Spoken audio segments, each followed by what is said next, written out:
going on, my people? Do me a favor, please, if you don't mind. Check out DNKKnives.com. And if you purchase something from there, you can use this coupon code behind the edge 10 to get yourself 10% off and free shipping. Good company, good people. So, today we are going to be talking about this guy. This is the Oz Machine Co. Roosevelt XL. This is number 433. Oz Machine Co. is a USA-based high-end CNC production or semi-custom knife maker. They're based out of Attica, Indiana, which is only, not that far from me. They in-house produce 100% of all the parts, including the bearing building, like they build their own bearings, but they do source the actual bearings themselves from a USA company. But screws, clips, everything they make in-house. They also make pry bars and pens, ink pens. This knife is $1,000. It is obtained via lottery on their website.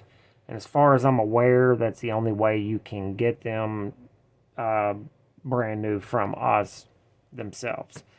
This particular one is zigzag milling, 20 CV blade, 3.75, very thinly ground.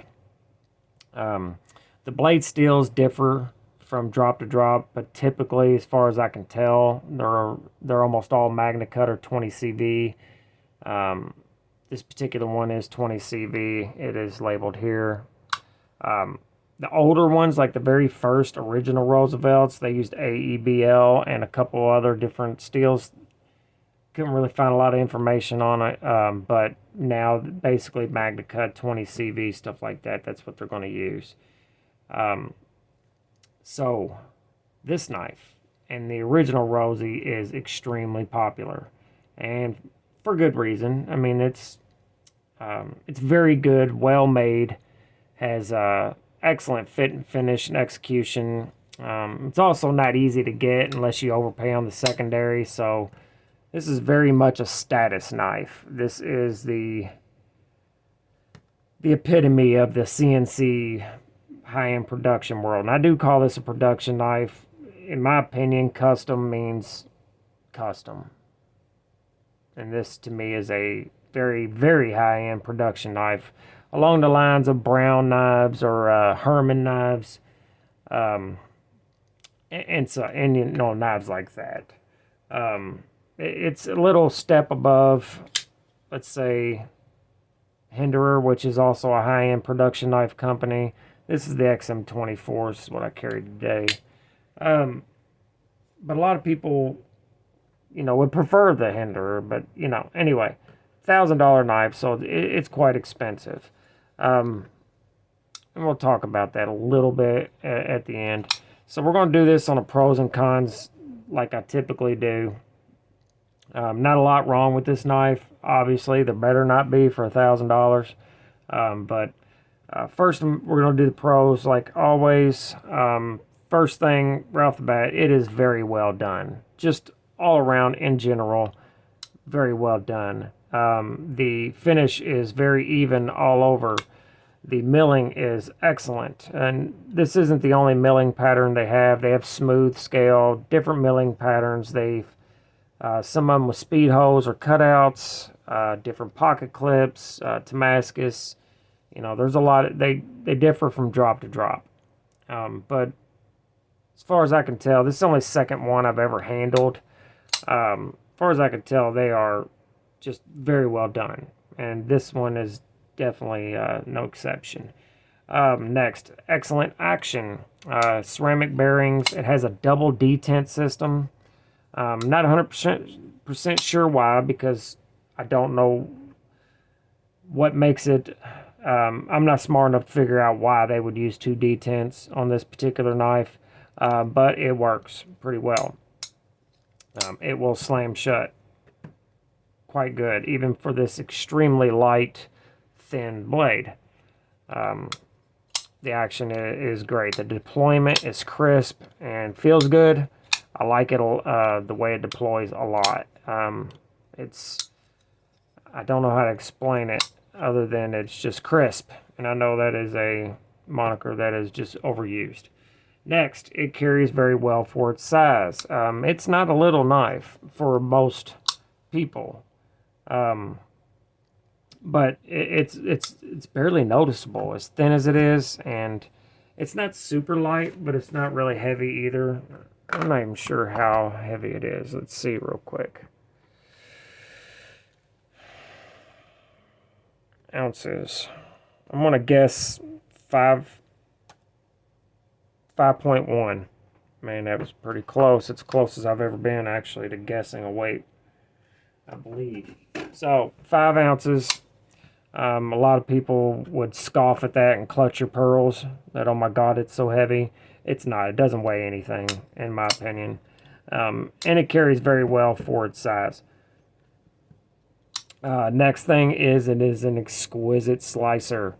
Obviously, it is hyper thin behind the edge. I'm going to say 10 thou or thinner behind the edge. The blade stock is 115. I'm going to guess again there because I don't know, and my calipers do not work anymore.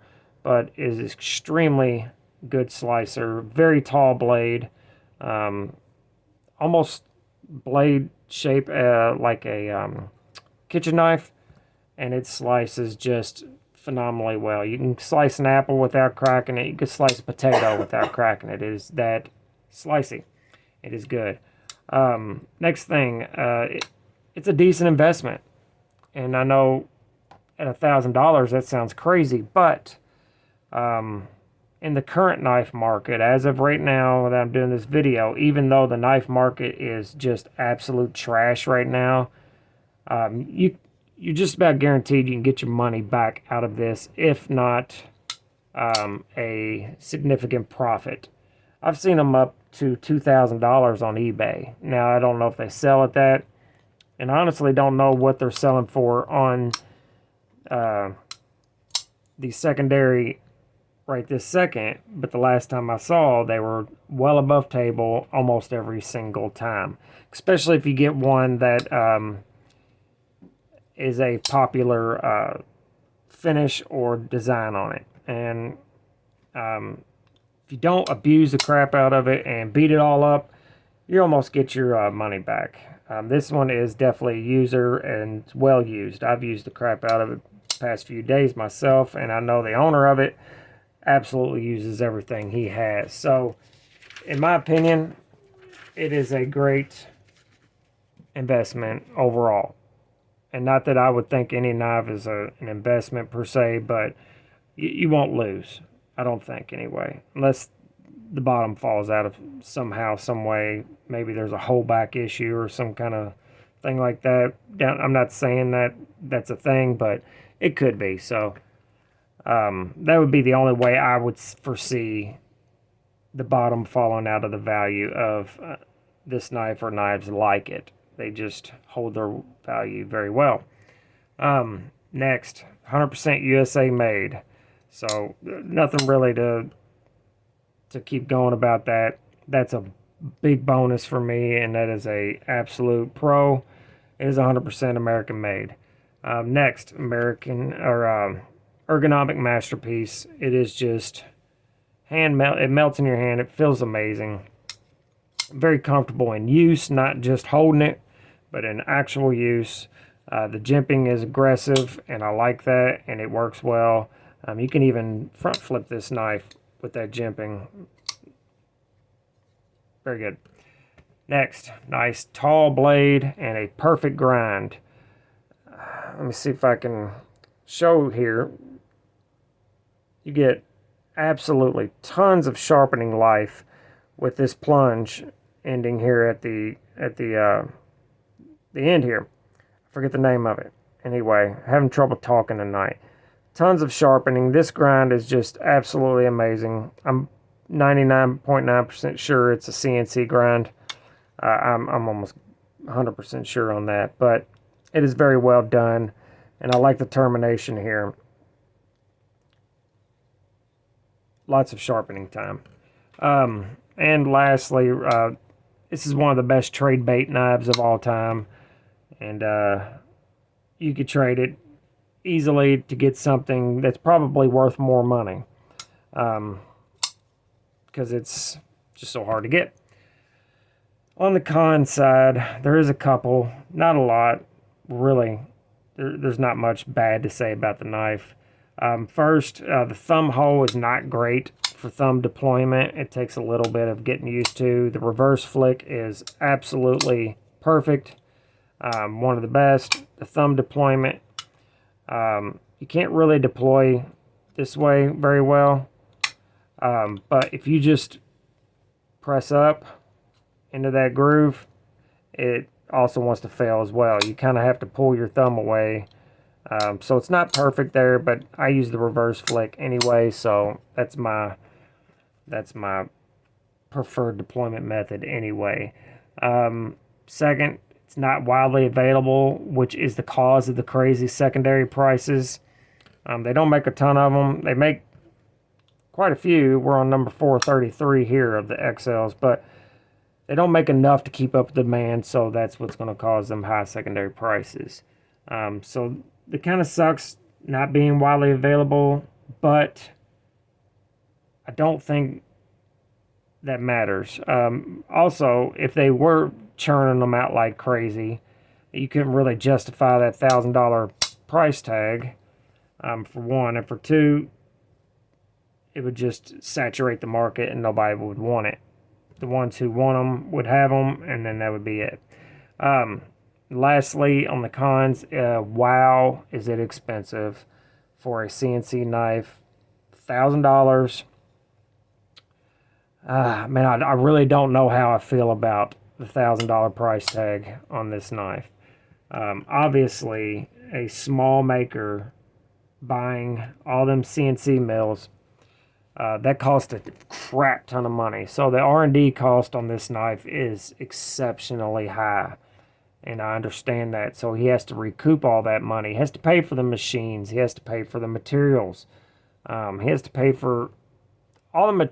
He machines his own screws. Everything takes a different machine that costs $100,000 or more dollars. So obviously you have to pay for all that stuff. But at $1,000, man, it's forever going to be out of my price range. I mean, even if I could afford it, it's really hard for me anymore to drop $1,000 on a knife. I love $1,000 knives. I've had many. It's just hard to justify anymore. And for a lot of people, this knife is going to be just straight up out of the question. And I am very grateful to Satu Dave for sending it to me to let me check out, because otherwise I'd maybe eventually handle one, but I wouldn't be able to use it and enjoy it if it wasn't for him sending it to me. So I very much appreciate that. So that's it on the cons. That's really it. There's not a lot bad you could say about it. It's a hype knife. It is awesome. To me, the hype is justified. And all in all, I really enjoy this knife. It's near perfect EDC user. I would